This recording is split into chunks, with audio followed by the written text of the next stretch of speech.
There's a moment when the noise of your mind finally quiets, when the endless chatter about who you should be, what you should accomplish, and where you're headed simply stops. In that silence, something extraordinary happens. You meet yourself, not the person you've been performing as, not the collection of roles and identities you've accumulated, but the aware presence that has been witnessing it all. This isn't some mystical fantasy or spiritual bypassing. This is the most practical, life-changing recognition you can have. That beneath all the struggling and seeking, beneath all the pain and pleasure, there's a love that has never left you, a peace that was never disturbed, a wholeness that was never broken. The question isn't whether this awareness exists. It's whether you're ready to stop running from it and finally come home to who you truly are. When you were born, you didn't have a problem with change. You flowed with it naturally, like water finding its way down a mountain. You didn't resist growing taller or losing your baby teeth. You didn't mourn the passing of each moment because you lived so fully in the present that time seemed to stretch infinitely. You were intimate with the world in a way that adults spend decades trying to remember. Every leaf, every shadow, every face was a miracle worth staring at for hours. But somewhere along the way, something shifted. The world began to teach you that some things were permanent and others were temporary, that some changes were good and others were bad, that you needed to hold on tight to what you loved and push away what you feared. You learned to categorize your experiences, to build walls around your heart, to create stories about who you were and who you weren't.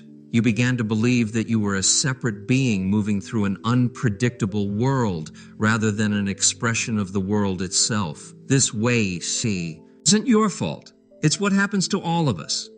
We develop what I call the ego mind, a sophisticated survival mechanism that helps us navigate the complexities of human existence.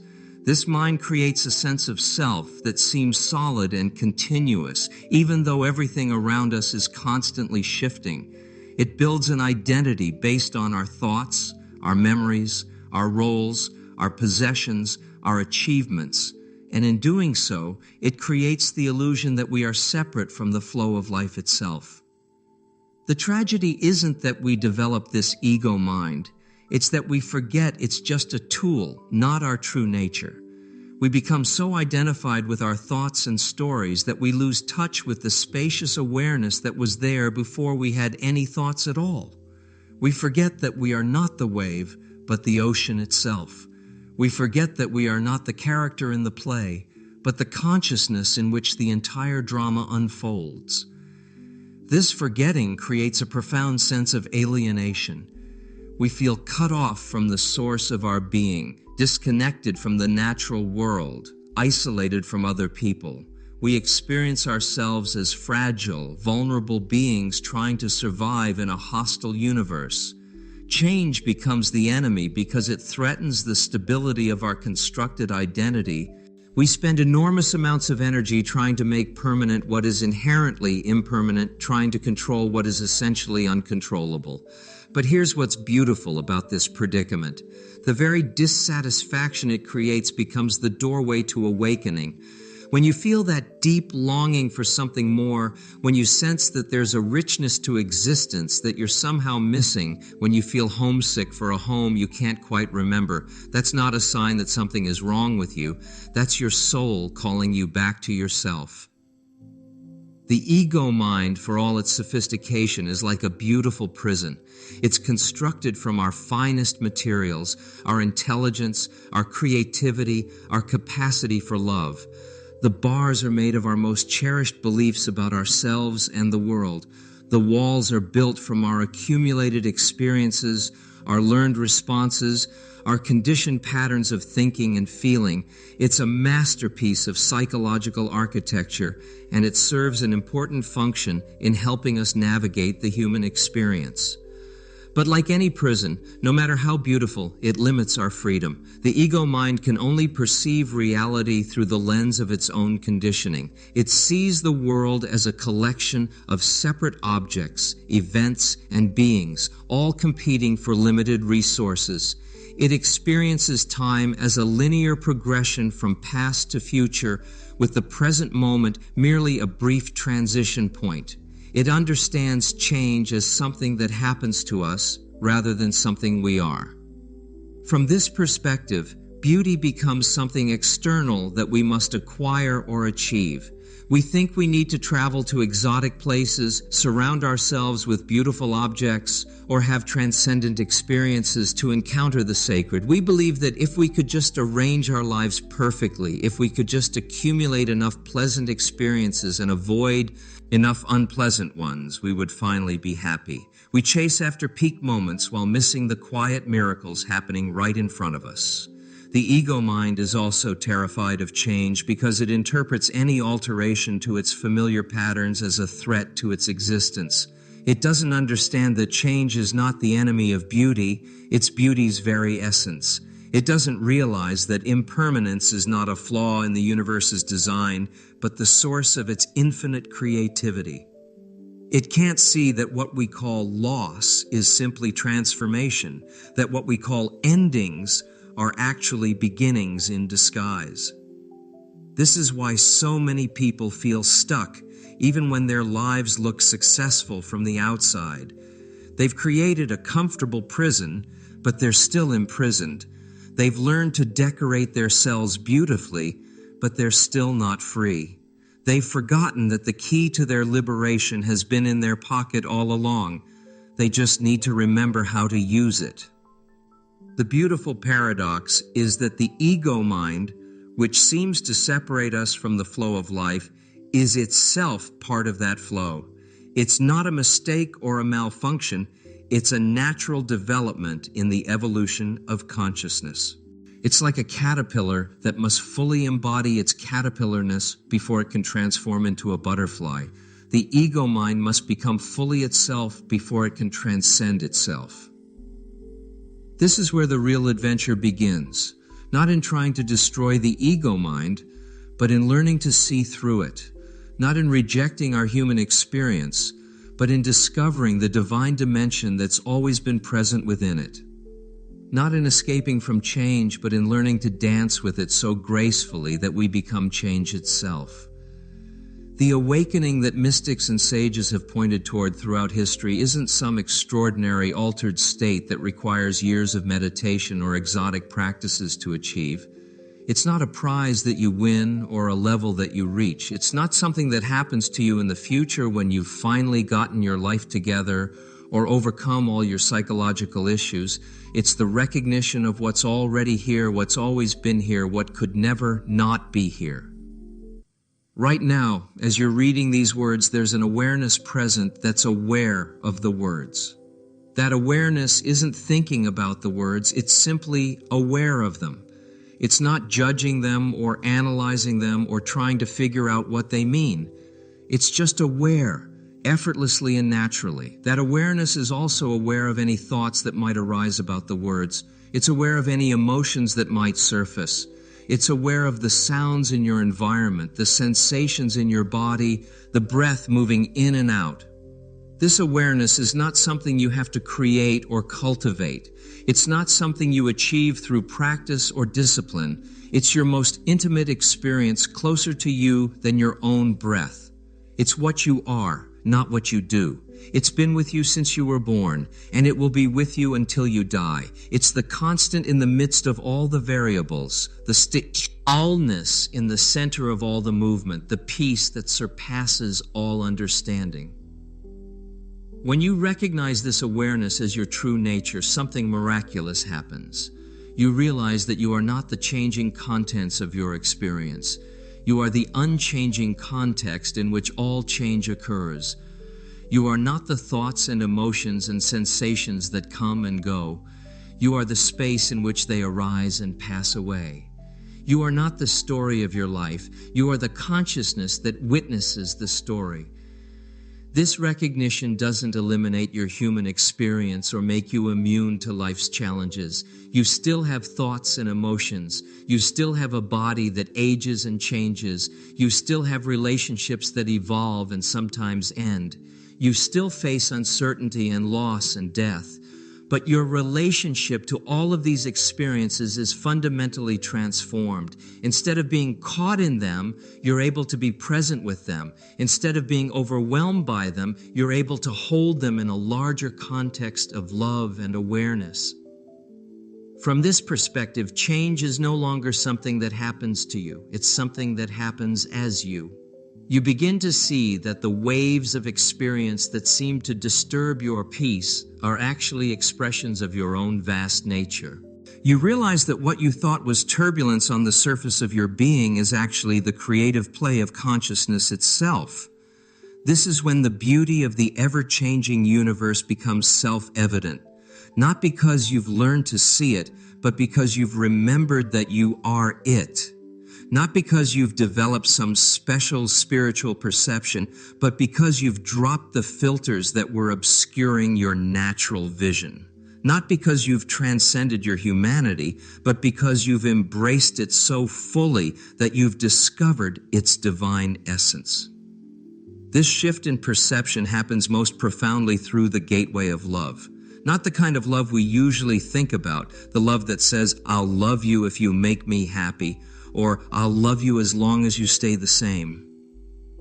I'm talking about the love that recognizes itself in everything it encounters, the love that sees through the surface differences to the underlying unity, the love that remains constant even as everything else changes. When you love someone deeply, you begin to see them not just as they appear in any given moment, but as the eternal being expressing itself through a temporary form. You start to appreciate not just their beautiful qualities, but their struggles, their growth, their humanity. You begin to understand that their imperfections aren't flaws to be corrected, but expressions of their unique path through existence. This kind of love doesn't try to freeze people in place or make them into something they're not. It loves them enough to let them change, to let them become who they're meant to be. This is how love becomes a teacher. Every relationship becomes a mirror, reflecting back to you the places where you're still holding on, still trying to control, still believing in separation. When someone you love changes in ways that challenge your expectations, you have a choice. You can resist the change, trying to pull them back to who they used to be, or you can allow the change to expand your capacity for love. You can let it teach you that love isn't about possessing someone, but about celebrating their journey, even when that journey takes them in directions you didn't anticipate. The same is true with loving yourself. Most of us have been taught to love ourselves conditionally, to approve of ourselves when we're successful, attractive, or behaving in socially acceptable ways. But this conditional self-love is actually a form of self-rejection. It's saying that parts of you are lovable and parts are not, that some of your experiences are acceptable and others are not. It's creating an internal war between who you are and who you think you should be. True self-love recognizes that you are a work in progress, that you're constantly evolving, that you're perfect and imperfect at the same time. It loves you not despite your changes, but because of them. It sees your struggles as sacred, your growth as beautiful, your impermanence as precious. It understands that you're not supposed to be a finished product, but a living process, not a static sculpture, but a dynamic dance. When you begin to love yourself this way, you naturally begin to love the world this way. You stop seeing change as a threat and start seeing it as an expression of life's infinite creativity. You begin to appreciate the seasons not just for their beauty but for their wisdom. Spring teaching you about new beginnings, summer about full expression, autumn about letting go, winter about rest and renewal. You start to see your own life as following these same natural rhythms, each phase offering its own gifts and lessons. This is where the sacred art of letting go becomes not just a spiritual practice, but a practical necessity. Letting go isn't about becoming passive or indifferent. It's about recognizing that your efforts to control the uncontrollable are actually preventing you from fully experiencing the beauty that's already here. It's about learning to hold things lightly, to engage fully while remaining unattached to outcomes. Think about a river. It doesn't fight against the rocks in its path. It flows around them, over them, through them. It doesn't try to make the landscape conform to its desires. It works with what's there, carving new channels when necessary, always finding a way to keep moving. The river's power comes not from its resistance, but from its willingness to adapt, to change course, to let the terrain guide its expression. This is the kind of flexibility that allows you to see beauty in an ever-changing universe. When you're not rigidly attached to how things should be, you become available to appreciate how things are.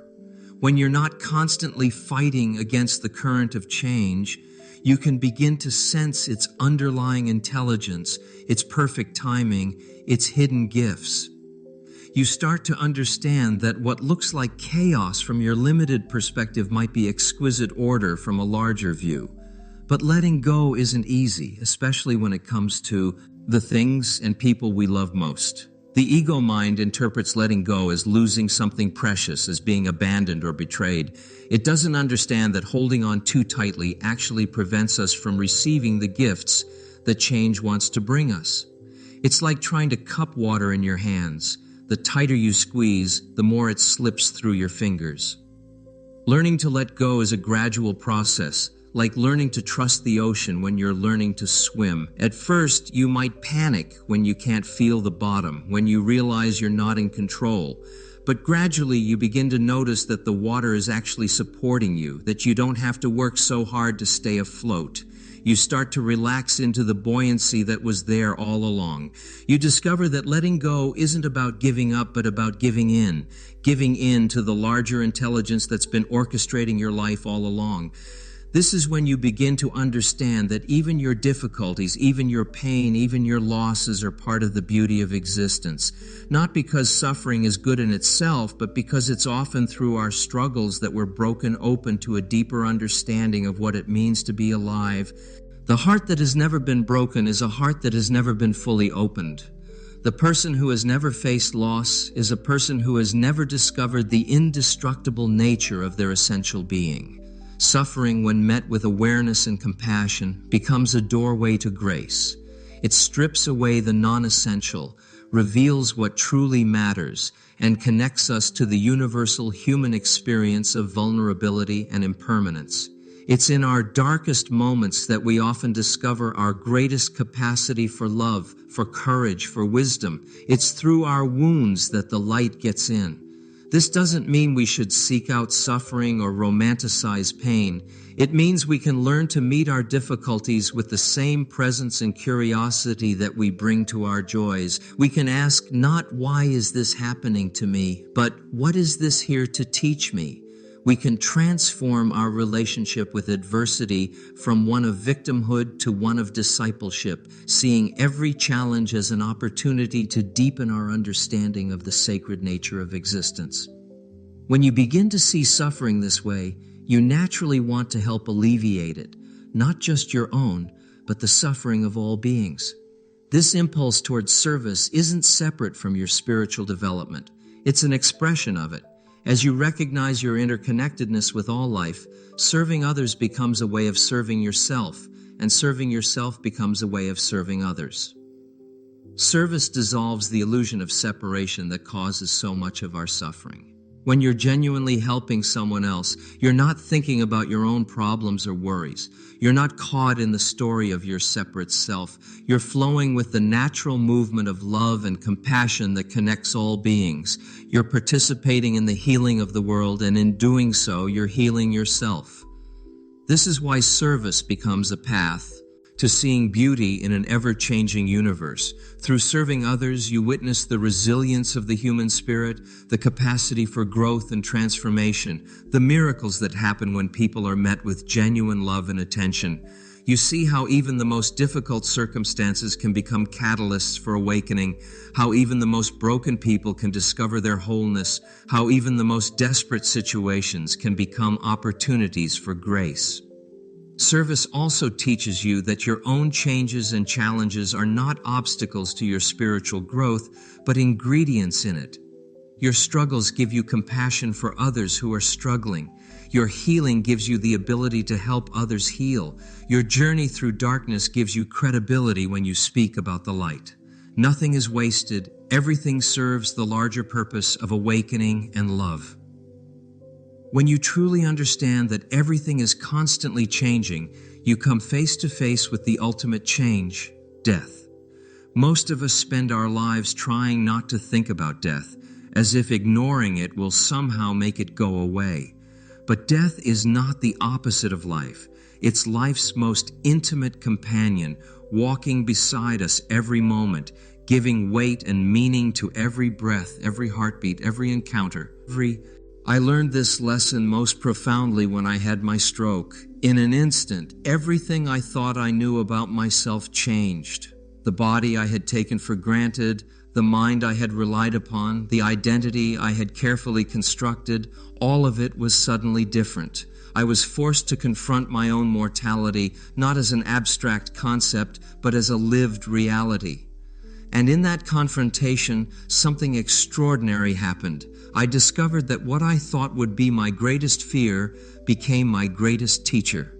Death, you see, is not just the ending of the body. It's the great liberator, the ultimate letting go, the final dissolution of all the boundaries that seem to separate us from the infinite. When you really look at death, not with morbid fascination, but with genuine curiosity, you begin to see that it's happening all the time. The person you were yesterday is dead. The thoughts you had 5 minutes ago are gone. The cells in your body are constantly dying and being reborn. You are a temporary constellation of stardust, briefly organized into the form you call yourself, destined to return to the vast mystery from which you came. This recognition doesn't make life meaningless. It makes it precious beyond measure. When you know that your time here is limited, every moment becomes sacred. Every conversation becomes an opportunity for love. Every sunset becomes a gift. Every struggle becomes a chance to grow. You stop postponing joy. Stop waiting for the perfect moment. Stop taking for granted the miracle of being alive. Dancing with death means living with the awareness that nothing lasts forever, and finding that awareness liberating rather than terrifying. It means appreciating the beauty of impermanence, the poignancy of the temporary, the sweetness of the fleeting. It means understanding that your resistance to change is actually resistance to life itself, because life and change are not two different things. They're the same thing seen from different angles. When you embrace your mortality, you paradoxically touch something immortal within yourself. You realize that while your form will change, the awareness that perceives the form is timeless. You discover that while your story will end, the consciousness that witnesses the story is eternal. You find that while your body will return to dust, the love that animated it will continue to ripple through the universe in ways you'll never fully comprehend. This brings us to a profound understanding. There is no fixed path to awakening, no formula that works for everyone, no set of instructions that will guarantee enlightenment. The spiritual journey is not like climbing a mountain where everyone takes the same route to reach the summit. It's more like water finding its way to the sea. Every drop takes a unique path, encountering different obstacles, flowing through different landscapes, but ultimately arriving at the same destination.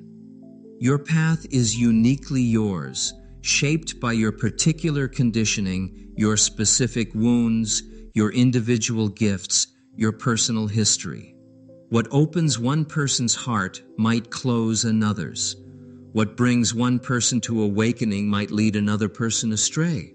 What works in one phase of your life might be completely wrong for another phase. This is why authentic spirituality can never be reduced to a set of rules or techniques. It's an art, not a science. The pathless path means trusting your own inner guidance, even when it contradicts what the spiritual authorities tell you. It means being willing to make mistakes, to explore dead ends, to sometimes get lost in order to find your way. It means understanding that your neuroses and your holiness are not separate. They're different faces of the same essential being. It means embracing your humanity completely, not as something to transcend, but as something to celebrate. This doesn't mean anything goes, that there are no principles or guidelines. It means that the principles must be lived, not just intellectually understood. It means that the guidelines must be filtered through your own experience, not blindly followed. It means that your spiritual practice must be authentic to who you are, not a copy of someone else's journey. The pathless path also means recognizing that you're not on this journey alone. You're part of a vast community of souls, all trying to find their way home to love. Some are ahead of you on the path, some are behind you, some are walking beside you, some are taking completely different routes. But all of you are expressions of the same underlying reality. All of you are waves in the same ocean. All of you are notes in the same cosmic symphony.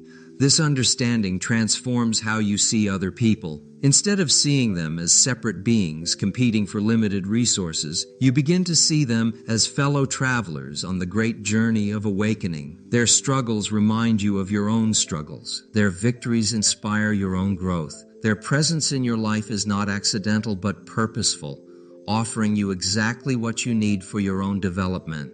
And when you truly understand this interconnectedness, you realize that we're all walking each other home. Every interaction becomes an opportunity for mutual support and recognition. Every relationship becomes a chance to remember what we've forgotten and to help others remember what they've forgotten. Every moment of genuine connection becomes a small miracle, a brief glimpse of the love that connects all beings. Walking each other home doesn't mean being perfectly wise or enlightened all the time. It means showing up with whatever wisdom and love you have available in any given moment. It means being willing to be vulnerable, to admit your confusion, to ask for help when you need it. It means offering support without attachment to outcomes, giving guidance without trying to control, sharing your truth without insisting that others accept it. Sometimes walking each other home means sitting in silence with someone who's grieving. Sometimes it means celebrating someone's joy as if it were your own. Sometimes it means challenging someone's limiting beliefs with love and patience. Sometimes it means simply being present, offering your full attention as the most precious gift you can give. The beauty of this understanding is that it transforms even the most ordinary encounters into sacred exchanges. The cashier at the grocery store, the person sitting next to you on the bus, the family member who frustrates you, all of them become opportunities for recognition, for love, for mutual awakening. You begin to see that your spiritual practice isn't something you do on your meditation cushion or in your yoga class. It's something you live in every moment, with every person, in every situation. This is how you learn to see beauty in an ever-changing universe. Not by trying to make the universe conform to your ideas of beauty, but by recognizing that beauty is the universe's essential nature. Not by seeking extraordinary experiences, but by bringing extraordinary attention to ordinary moments. Not by avoiding change, but by falling in love with the creative principle that makes change possible. The ever-changing universe is not a problem to be solved, but a mystery to be lived. It's not a test to be passed, but a gift to be received. It's not a burden to be endured, but a dance to be enjoyed. When you align yourself with this understanding, when you stop fighting the current and start swimming with it, when you stop trying to control the uncontrollable and start trusting the process, you discover that you are not a victim of change, but its very expression. You are the universe becoming conscious of itself. You are stardust organized into the temporary form of a human being, blessed with the miraculous capacity to experience beauty, to feel love, to be aware of being aware. You are a unique note in the infinite symphony of existence, essential to the whole composition, irreplaceable in the cosmic orchestra. Your joys and sorrows, your victories and defeats, your growth and decay, all of it is part of the beauty of this ever-changing universe. Nothing is wasted, nothing is meaningless, nothing is separate from the whole. Every moment is a gift, every breath is a blessing, every heartbeat is a celebration of the fact that existence chose to experience itself through the miracle of your particular form. So here you are, walking each other home through this magnificent, mysterious, ever-changing dance of existence. Here you are, loving and being loved, growing and helping others grow, awakening and helping others awaken. Here you are, discovering that the beauty you've been seeking outside yourself has been radiating from within you all along, that the peace you've been chasing in the future has been patiently waiting in the present moment, that the love you've been trying to earn has been freely given from the very beginning.